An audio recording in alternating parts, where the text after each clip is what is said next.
கணையாழி சரித்திர சிறுகதை. வேதங்கள் 4ம் உபவேதங்கள் 4ம் முக்கிய உபனிஷத்துக்கள் 10ம் வித்யைகள் 32ம் யாகங்கள் 30ம் கலைகள் 64ம் புராணங்கள் 18ம் இதிகாசங்கள் 2ம் சதா சர்வ காலமும் ஓதப்பட்டு வந்ததாலும் அந்த மண்ணில் பிறந்த உதயநங்கை என்கின்ற பாக்யவதி வேதத்தை தமிழ் செய்த மாறன் நம் ஆழ்வாரை பெற்றெடுத்ததாலும் ஞானாரண்யம் என்று அழைக்கப்பட்ட அந்த சிறிய ஊரின் வடகிழக்கு பகுதியில் வெகு அமைதியாக நின்றிருந்தது அந்த திருவாள் மார்பனின் ஆலயம். ஆலயத்தின் எதிரே அகத்தியர் அமர்ந்து இராமாயணம் கூறியதாக சொல்லப்படும் அந்த அழகிய மண்டபமும் அதிலிருந்த சிற்ப சித்திர வேலைப்பாடுகளும் இராமாயண கதையை சித்திரங்களாகவே விளக்கி கொண்டிருந்தன. உற்சவம் தொடங்கி 7வது தினம் தேரோட்டமும் முடிந்து மாலை பொழுதில் மண்டபத்தில் அமர்ந்து இராமாயணத்தை உருகி போய் எதிரே இருந்த கிராமத்து மக்கள் கண் முன்னால் காட்சிகளாக நிறுத்தி கொண்டிருந்தார் உபன்யாசம் செய்பவர். ஆலயத்து பட்டரும் மக்களோடு மக்களாக நின்று உருகி கொண்டிருந்தார். ஆனால் அவர் அருகே நின்ற அவரது மகன் ஆதித்த நாராயணது விழிகள் மட்டும் மண்டபத்தை பார்ப்பதும் தூரத்தே தெரிந்த மலை அடிவாரத்தை கவனிப்பதுமாக மாறி மாறி சஞ்சரித்தபடியே இருந்தன. தன் தோழர்கள் 4வரையும் சைகை காட்டி அழைத்தவன், தோழர்களே, மலை அடிவாரத்தை கவனித்தீர்களா? மாலையில் நாம் கண்டதை விட அதிகம் பேர் இருப்பதாக தெரிகிறது. ஏற்கனவே பாண்டிய எல்லையோர கிராமங்களில் கொள்ளையடித்த கும்பலாக இருக்குமோ என்று சந்தேகமாகவும் இருக்கிறது. நம் ஊரை நோக்கி நகர்வதாக படுகிறது. எதற்கும் எச்சரிக்கையுடன் இருங்கள் என்றான். உபன்யாசம் செய்பவர் அனுமன் இலங்கையை அடைந்து சீதா பிராட்டியை தேடும் கட்டத்தை விவரித்து கொண்டிருந்தார். பொன்னும் மணியும் இரத்தினங்களும் கொட்டி கிடக்கிறதாம். உயர்ந்து நிற்கும் மாளிகைகளில் எல்லாம் அரக்கர்கள் சந்தனத்தை பூசிக்கொண்டு மதுவை அருந்தி தள்ளாட்டத்துடன் கொண்டாட்டம் போட்டு கொண்டிருக்கிறார்களாம். அவர்களுக்கு பணி செய்து உயிரை காப்பாற்றி கொள்ளும் தேவர்கள் கூட்டம் அவமானத்தால் குறுகி போய் தலை குனிந்தபடியே பணிகளை செய்து கொண்டிருக்கிறார்களாம். இப்படியே பார்த்தபடி அனுமன் இறுதியாக அசோகவனம் வந்து சேர்ந்து சம்சுபா மரத்தின் மேலிருந்து கவனித்து அரக்கிகள் சென்ற பிறகு கையில் ஏந்திய ஸ்ரீ ராமனின் கணையாழியோடு குதித்து ராம ராம என்றபடியே பிராட்டி முன்பாக நின்றானாம். ஆதித்த நாராயணின் குரல் அப்போது பலமாக அலறியது. ஐயோ, கொள்ளையர்கள் வந்துவிட்டார்கள், அனைவரும் தப்பித்து இல்லங்களுக்கு ஓடுங்கள் என்று.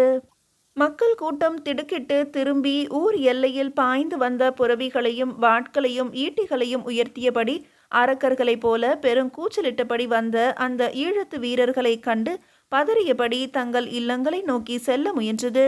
குழந்தைகள் கீழே விழுந்து அலறின. பெண்களின் கூச்சல் பலமாக ஒலித்தது. முதியவர்கள் ஆண்டவனை அறைகூவி அழைத்தனர். இளைஞர்கள் சிலர் ஒன்று கூடி அந்த வீரர்களை எதிர்க்கவும் முயன்றனர். அந்த வீரர்களின் வாட்களுக்கும் ஈட்டிகளுக்கும் எதிராக இளைஞர்களுக்கு வெறும் குச்சிகளும் கற்களுமே கிடைத்தன. பலமான கூச்சலும் இளைஞர்கள் வாட்களால் வெட்டுப்பட்டதால் எழுந்த கூக்குரல்களும் புறவிகளின் கனைப்பொலிகளும் சில கணங்களில் அந்த சிறிய கிராமத்தை பதற்றத்தின் உச்சிக்கே கொண்டு சென்றுவிட்டது. சிதறி ஓடிய மக்கள் கூட்டத்தை கண்டு கொக்கரித்த அந்த வீரர்கள் அடுத்து அகத்தியர் மண்டபத்தில் நுழைந்தனர். அங்கு வரையப்பட்டிருந்த சித்திரங்களையும் அனுமனது விக்கிரகத்தை கண்டதும் அவர்களின் தலைவனாக தோன்றியவன் இறைந்தான். ஈழம் அழிந்த கதையை எத்தனை முறையடா கேட்பீர்கள்? அதற்கு ஒரு உற்சவம் வேறு. எங்கே அந்த அனுமன்? இலங்கையை எரித்தவனா நீ? வீரர்களே, இந்த மண்டபத்தை இடித்து தள்ளுங்கள். அதோ நிற்கும் அனுமன் சிலையையும் உடைத்து எரியுங்கள். கதை சொன்னவனையும் எதிர்த்தவர்களையும் வெட்டி எறியுங்கள். ஆகட்டும். உபன்யாசகர் மீது ஈட்டி ஒன்று பாய்ந்தது. குறுக்கே வந்தவர்கள் கொல்லப்பட்டு சாய்ந்தனர். பெண்கள் வழிமறிக்கப்பட்டு நகைகள் பிடுங்கப்பட்டன. ஊர் தலைவரின் இல்லத்தில் நுழைந்தவர்கள் பின்புறத்தில் மூட்டை மூட்டையாக அடுக்கி வைக்கப்பட்டிருந்த நெல்லை அப்படியே அள்ளி புரவிகளில் ஏற்றினர். மூட்டைகள் தீர்ந்ததும் அந்த இடத்தையும் ஊர் தலைவர் இல்லத்தையும் தீயிட்டு எரித்தனர். இந்த கொள்ளைகள் அன்றோடு நிற்கவில்லை, அவ்வப்போது தொடர்ந்தன. அதிலும் எந்த ஆலயத்து உற்சவம் என்றாலும் மக்கள் கூடும் கூட்டம் என்பதால் தவறாமல் உற்சவங்களுக்கு வந்துவிடும் அந்த ஈழ வீரர்களால் தென்கோடி பாண்டிய நாட்டின் எல்லை கிராமங்களில் உற்சவங்கள் அடியோடு நின்று போயின. நித்தியப்படி வழிபாடுகளே அச்சத்துடனேயே தொடர்ந்தன. உதயகிரி மாரவர்ம பாண்டியனின் உதவிக்காக வந்ததாக பெயருக்கு சொல்லிக்கொண்டு அவன் மக்களையும் கிராமங்களையும் கொள்ளையடித்து கொண்டிருந்த ஈழத்து வீரர்களை மன்னனால் தட்டி கேட்கவோ தடுக்கவோ இயலவில்லை. முன்னர் நடந்த போர்களில் அவனது படை ஏறக்குறைய முற்றிலும் அழிந்து போய்விட்டதால் அவனுக்கு ஈழத்தவரது உதவி தவிர்க்க முடியாததாகி போனது. காக்க வேண்டிய மன்னனே செயல் இழந்து போனதால் மக்களின் வாழ்வு எத்தகையதாக இருக்கும் என்பதற்கு அந்த எல்லையோர கிராமங்களே சாட்சியாக நின்றன.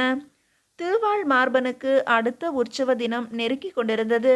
ஊர் தலைவரும் சபையும் பெரியோர்களும் கூடி கூடி பேசினாலும் உற்சவத்தை நடத்துவதா வேண்டாமா என்று முடிவு செய்ய இயலவில்லை.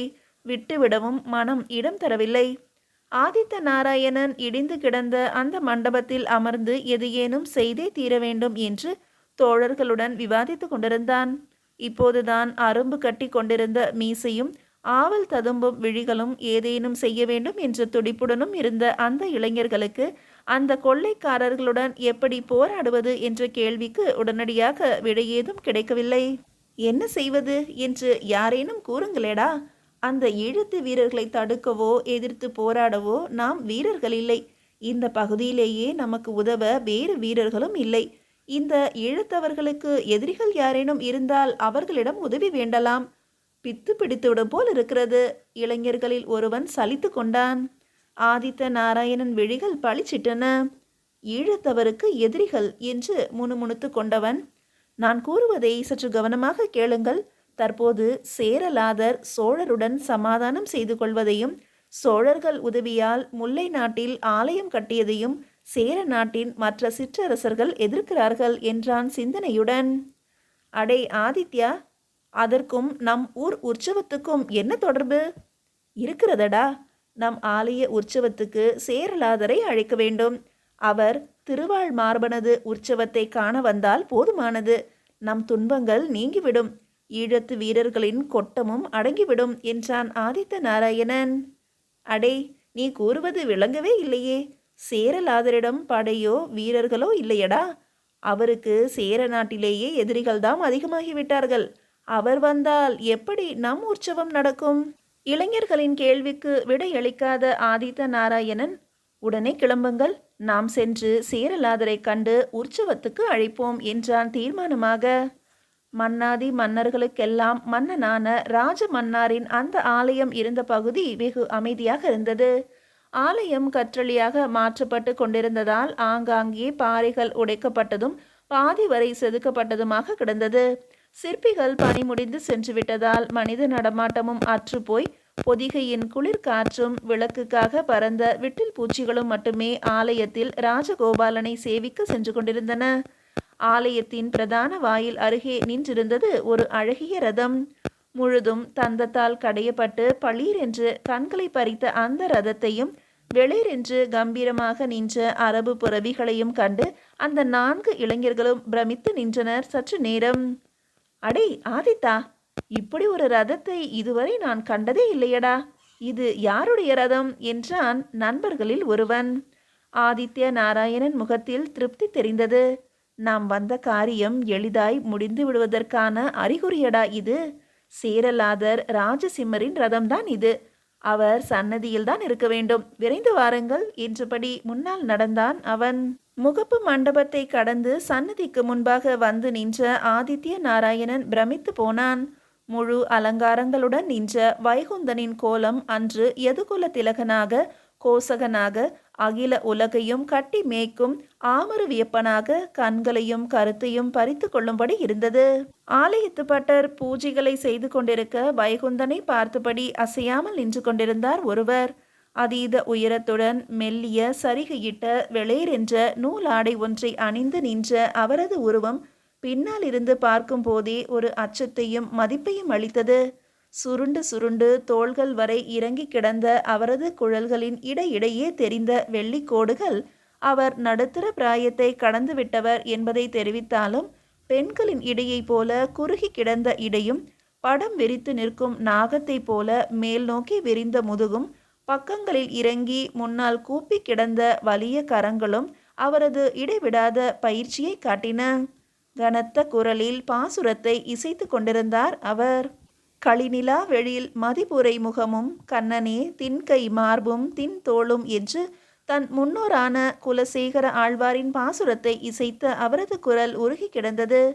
பூஜை முடிந்து பட்டர் அளித்த திருத்துழாயையும் தீர்த்தத்தையும் பெற்றுக்கொண்டு பட்டரிடம் சிறு முடிப்பு ஒன்றையும் அளித்துவிட்டு வெளியே வந்தவர் எதிரில் வணங்கியபடி நின்ற அந்த 4 இளைஞர்களையும் கண்டு நிதானித்தார். அவரது பெரு விழிகளில் வியப்பு தெரிந்தது. இளைஞர்களே, யார் நீங்கள்?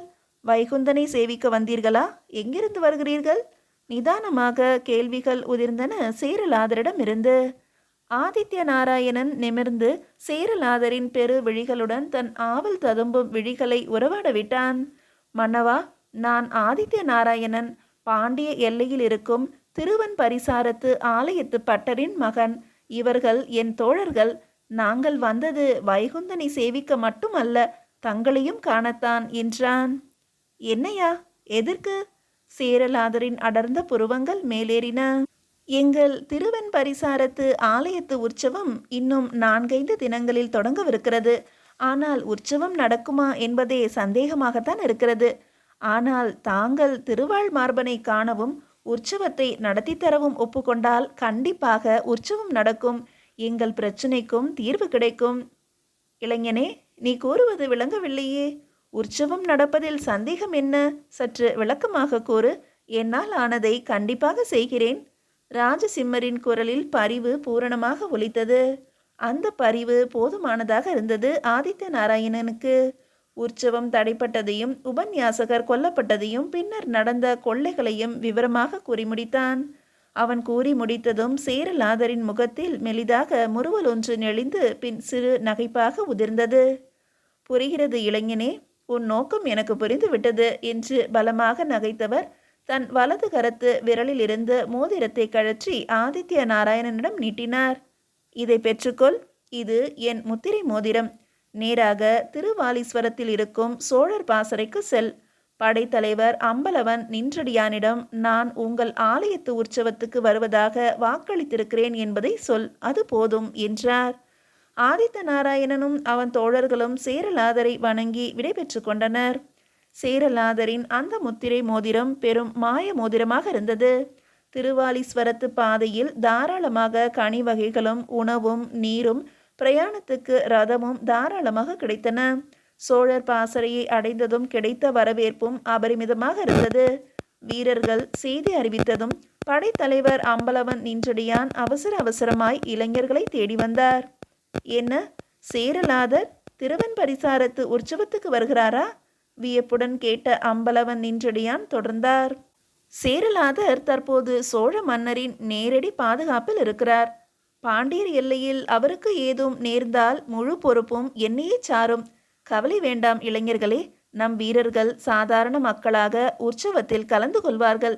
சேரலாதருக்கோ உற்சவத்துக்கோ எந்த இடையூறும் நேராமல் சோழர் படை காக்கும். சென்று வாருங்கள் என்றார் படைத்தலைவன் அம்பலவன் நின்றடியான்.